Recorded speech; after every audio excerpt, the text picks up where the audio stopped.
commune de Saint-Priest-la-Prugne, dans le département de la Loire.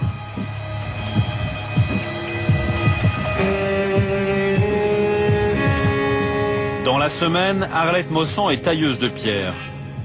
Le week-end, elle sillonne depuis plus de 10 ans les routes de son département à la recherche d'une radioactivité pas du tout normale. 700, 800, on a 800 dans la voiture encore là. C'est énorme 800 dans la voiture. Le long de ces routes, des cailloux radioactifs sont nichés sous le goudron. À 60 km/h, le compteur Gégère enregistre à 50 cm du sol 800 chocs par seconde, 4 fois plus que la radioactivité naturelle de la région. On a mesuré des endroits là où il y a 10 000 au sol. Ah oui, d'accord. Malgré le goudron. Ouais, on a encore beaucoup là. Ah oui, c'est énorme en fait. Oui, enfin, dans un lieu public, c'est énorme.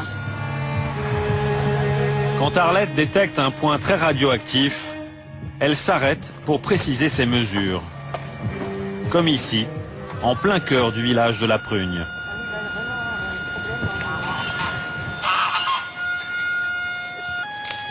On a passé plus de 10 000 là. 11 000, 12 000.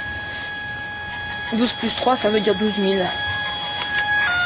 C'est vraiment, là, c'est vraiment énorme là. Il y a une grosse pollution là. Ah oui, on passe tout de suite à, même à 13 000 là. 13 000 chocs par seconde, c'est 65 fois plus que la radioactivité habituelle dans la région. Et on est en plein village là. En plein dans le village, les gens passent, discutent. C'est vrai que c'est vraiment énorme là. La responsable de l'association écologique des Bois Noirs va faire part de sa nouvelle trouvaille au maire du village. 13 000. On vient de faire une mesure là près de la Bachasse. Donc avec l'appareil, on vient de trouver 13 plus 3, c'est-à-dire 13 000. Ah quand même. Oui. Depuis son élection en mars dernier, Éric Duret découvre l'ampleur de la contamination. On sait qu'aujourd'hui, la santé publique, la santé de l'individu peut être gênée. Il y a des nuisances voilà, au niveau de la santé. Bon, on peut quand même avoir des doutes pour nous et puis pour nos enfants aussi. Puis je souhaiterais qu'Areva fasse le nécessaire pour nettoyer cette zone. Nettoyer la zone, c'est-à-dire la débarrasser des déchets radioactifs dispersés un peu partout dans la région.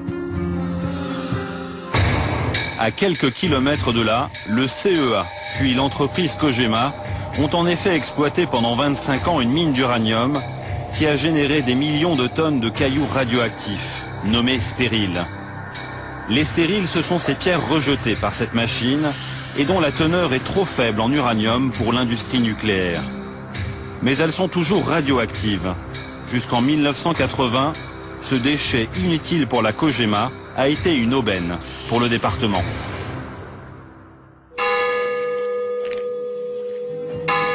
À Saint-Priest, depuis que le collectif des Bois Noirs et la CRIRAD ont révélé l'ampleur de la dispersion, d'anciens employés de la mine se sont mis à parler. Jean-Paul Seignol a été chauffeur de camion pour la Cogema. Sur le site minier, il croisait souvent du personnel de la DDE, la direction départementale de l'équipement, qui venait se servir. La DDE mettait des pelles. La Cogema dit voilà, vous chargez là, ils se mettaient sur la verse à stérile, un gros remblai, un gros tas de stérile, ils tapaient dedans et puis ils chargeaient, les camions partaient alors, à droite à gauche, n'importe où. Voilà pourquoi certaines routes du département crépitent. Elles ont été construites sur des stériles par les services de l'État. C'était gratuit ou fallait l'acheter? Ah ben normalement, moi j'ai jamais vu de facture. Peut-être que ceux qui recevaient quelque chose, ils donnaient une petite enveloppe pour le comité d'entreprise ou savoir, moi peut-être 2-3 bouteilles par-ci par-là d'apéro, je sais pas. Ça, mais il n'y avait pas de bon pesée ni de facture. Il y avait une bascule, on ne faisait pas. On embarquait et terminé. La Cogema se débarrassait de ces stériles à moindre frais, mais ne prévenait personne de la nature radioactive de ces déchets. Et alors vous-même, vous saviez ce que vous transportiez ou pas? Moi, je savais que c'était du minerai d'uranium, mais le minerai d'uranium, pour moi, c'était comme du minerai de fer ou du charbon enroulé, comme un camion normal, des bennes, des camions bennes, pas bâchés, non. Il n'y avait pas de sigle uranium dessus, j'imagine. Ah ben, moi, il n'y avait pas de sigle, non. Les services de l'État, mais aussi des particuliers, et même des entreprises se sont servis pendant 25 ans. Pire que les routes, des bâtiments ont en effet été construits sur des stériles. À Saint-Priest, C'est le cas du hangar de Patrick Chabrier. Là, vous avez du stérile, hein. Aujourd'hui, le responsable du laboratoire de la CRIRAD va confirmer qu'il est contaminé.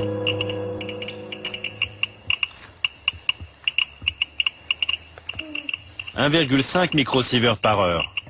Les milliers de mètres cubes de stériles contenus dans ce sous-sol présentent un risque pour la santé des personnes qui travaillent ici. Vous aviez eu un acheteur éventuel? Oui, j'avais un acheteur éventuel, mais bon, il m'avait dit qu'il fallait que ça se mette aux normes. Et puis moi, comme je suis classé au fichier sur en mairie au niveau des terrains pollués, je ne peux pas le vendre tel qu'il est là. Et vous avez essayé d'en parler à Areva ou d'une manière... J'en ai parlé notamment à Areva, et puis ils m'ont dit si vous le vendez à ce moment, on va dépolluer. Mais bon, on ne peut pas trouver un vendeur avant que ce soit dépollué, on ne peut pas mettre la charrue avant les bœufs. Il faut commencer par dépolluer, après on peut trouver peut-être un acquéreur. Bon, on y va? Aujourd'hui, ce chef d'entreprise a l'impression d'avoir été berné par la COGEMA. Dans les années 1970, il a récupéré avec son père des milliers de mètres cubes de stériles sur lesquels repose son local. Donc tout ça, toute cette partie s'est remblayée en stérile. Toute cette partie, oui, qui est même un peu au-dessus. Donc vous avez, vous voyez la hauteur. C'était une aubaine de trouver du remblai bon marché, quoi, pour remblayer le...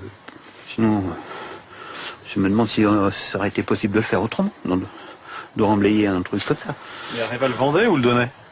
Non, il le donnait à une époque, et puis après il y a eu, bon, mais je sais peut-être pas.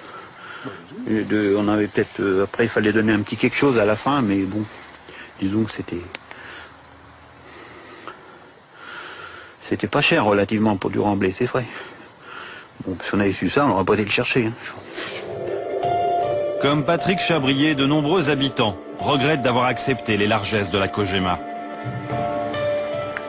Vous êtes quand même coincé, vous. On est coincé avec ça parce que on peut ni vendre ni rien faire, quoi. Dès qu'on trouve une solution, et puis c'est pas... Moi je voudrais pas laisser un cadeau empoisonné aux enfants, hein. Qu'est-ce qu'ils vont faire de ça? Ça va devenir quoi, hein? Je sais pas quand même... Après moi, ils vont faire quoi, hein? Il faudrait qu'ils se débrouillent avec ça.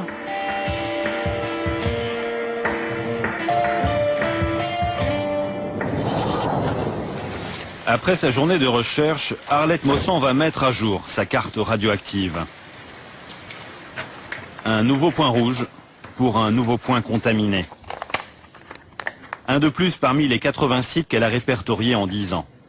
En décembre 2007, elle a envoyé ce relevé à l'administration. On leur a donné les résultats sous forme de tableau. Ainsi qu'à la DRIR, à la sous-préfecture. On leur a donné tout ça au mois de décembre l'année dernière. Areva considère qu'il n'y a pas d'urgence et que les normes sont respectées.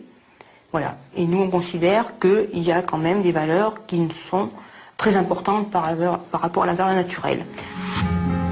Que pense la DRIR, le gendarme de l'environnement régional, de ces valeurs bien supérieures à la radioactivité naturelle?